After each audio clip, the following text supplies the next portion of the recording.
Back to the action here, folks. The opening contest of Assault Episode 4. That huge instant grid by Crimshauna Blade. And these two have moral hatred between one another.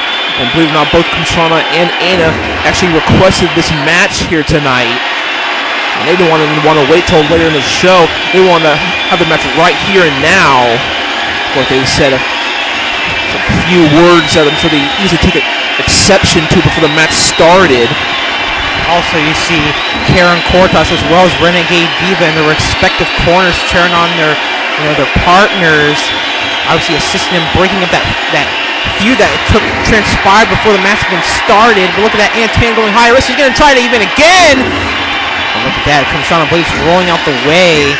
So I wonder if these managers are going to get into play here in this matchup. I hope not. Crimshauna Blade working on the legs, it would seem right now. Anna Tan. Goes for Irish Whip here. Flips her over with that Japanese armbar. Trying to play using her speed, trying to fight fire with fire. I mean, they're not Crimshauna Blade and Anna Tan kind of almost have similar styles of wrestling. They both incorporate a lot of the speed and high flying maneuvers to overwhelm their opponents. It's going to be quite unique how this match turns out. And as you see, Crimshauna Blade doing that ankle lock. I've never really seen her do that before.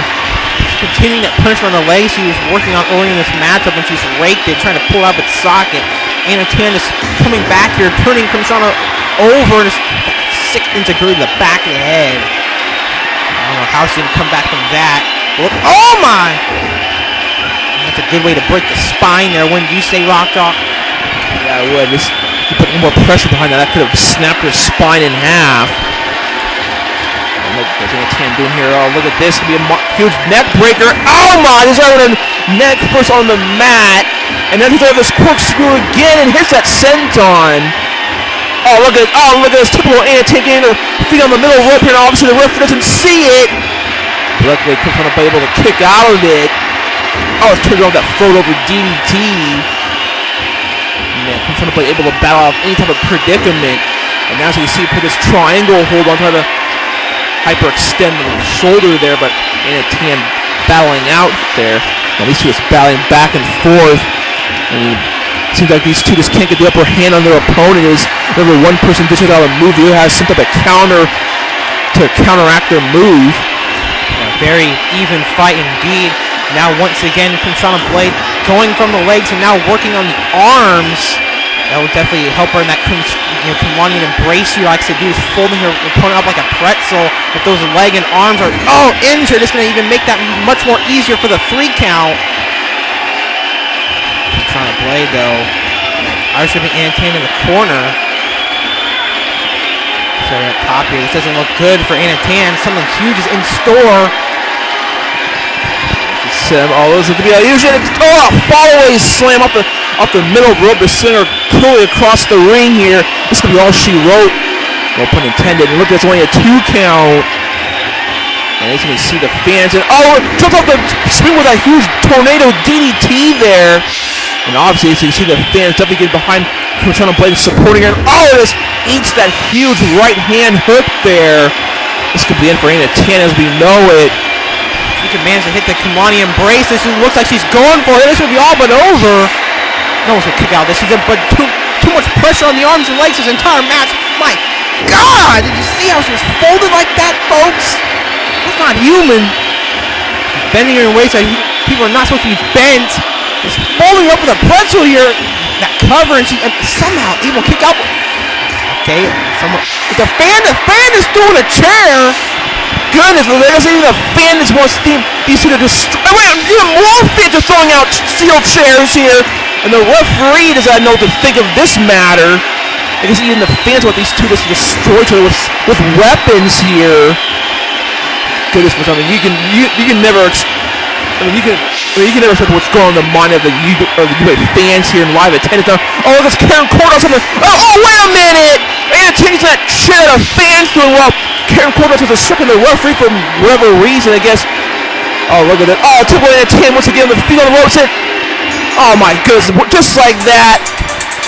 With the fans' involvement, I guess Karen Cortas with a slight distraction. I guess Karen Cortas was trying to let the ref know about what the fans were doing. And By doing so, allowed Anatan to use that chair, hit Crimson on the blade to get a cheap-ass win. Oh, look at that replay, a huge punch. That should have been the end right here. No, this should have been the end for Anatan right here. But somehow Anatan able to kick out of it. Just look at the impact of that maneuver, that pinballing embrace. Of course, when the referee counts, obviously Anatan on the feet on the middle rope. And I guess Anatan gets the huge win here tonight. Here's your winner, Anatan. Folks, what's going to happen when these two teams collide? Claim the fame for women's tag team championships. And some have said the women's tag team is the most dominant tag team in UWA history, or professional wrestling for that matter. But however, we've seen what Karen Cortos, Control Blade has done in the last few months. If anyone can defeat them and give them the women's tag team a run for their money, it's going to be the Gravity Kills. But who knows how the relationship with the Renegade Diva and Control Blade is going to come into play. Well, now all four of these women out in the middle on the ring here now. Yes, they're continuing this matchup, this post-match beatdown on the Gravity Kills here. Or maybe World Title Tag Team, but at least they're fighting back here. Looks even so far. Renegade Diva taking it to Karen Cortos. God, what a huge move that was. And then Crimson and Blade still taking it Anatan. This match is not over, folks. God, what's that crossbody? Crimson, oh my God, Karen Cortos with that huge took the world DDT, and now Karen Cortos got ready to do the power. Oh my God, a muscle buster. Poor move out of Samoa Joe's arsenal, but regardless here, I don't think Renegade Diva even knows where she's at. Gets disposed of, is tossed out of the ring, and she's not done. Look at this. Comes on a blade. Taking out Anatan now. Now it looks like Antan's going to double team by Karen. Comes on with huge punches. Is taking down Anatan here. Wait, now Renegade Diva has a chair in hand here. Oh, they better look around the books.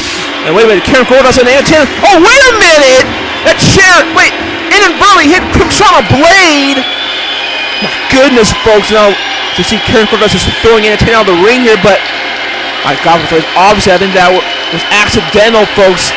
Obviously, the relationship between Renegade Diva and Crimson Blade, obviously, these two are huge friends, and especially ever since Crimson Blade joined the World's Hardest Tag Team, folks, man, my God, what's going to happen after this? What's going to happen at Claim to Fame when these two teams collide? Well, folks, before we get to that, we got to move on. I guess we have a quick promo with the powerhouse Steve Hebert. Let's go backstage.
goodness, folks, sorry to cut away once again. We just had to move on and got to hear Samoa Joe's going to join up with Gene Starwind, Spike or not, but well, I guess we won't be able to do that for right now. But we will hear from both Spike and Samoa Joe again later tonight. Before we get to that, we got to move on to the next match. It's No Limits Championship on the line. We're supposed to mention here comes Guy Fieri rolling out at 67 Camaro. The following contest is a three-way duel, and it's for the No Limits Championship. Now approaching the ring, he's the challenger. Rolling out of Santa Rosa, California, he is the Food Network star, Guy Fieri. Well, obviously, but that's not really a Camaro. That's just something low rider. But if you're watching the Triple B, you'll definitely be rolling out a 67 Chevy Camaro like he normally does. But it's like, however, Guy Fieri is all business. He doesn't have a talk show segment here tonight. Tonight he's going to have a second opportunity to win the No Limits Championship. Something he set up since day one coming here in UWA.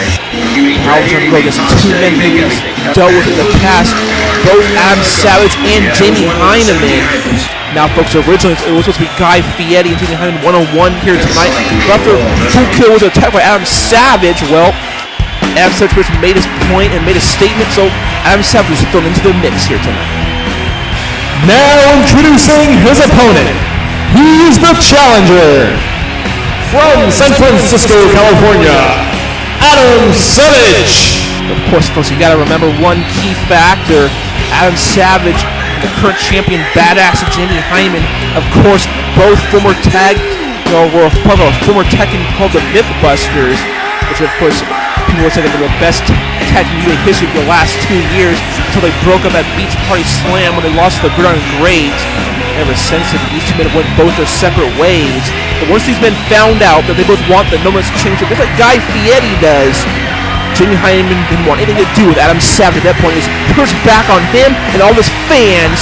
And now Adam Savage has been out for retribution against Jamie Hyneman, his old tag team partner. Now introducing their opponents.